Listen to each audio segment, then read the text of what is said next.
السلام عليكم. في واحد الله يجزاه خير سواله طريقة يسقي فيها الطيور سهلة جدا وبشرحها لكم. هذا جرك الفاضي وهذا 5 لتر مليان. أول شيء بنسويه راح نقص الجركل من هنا ونحط في القطعة اللي تبقى هذه ماء، وناخذ هذه نخليها مثل ما هي مسكرة ونفتح لها فتحة من هنا وننزلها داخل القطعة.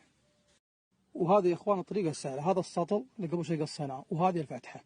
كل ما نقص ماء السطل من القارورة على طول ينزل الماء. شفتوا الفتحة؟ وهذه الطريقة يا إخوان انتهينا منها.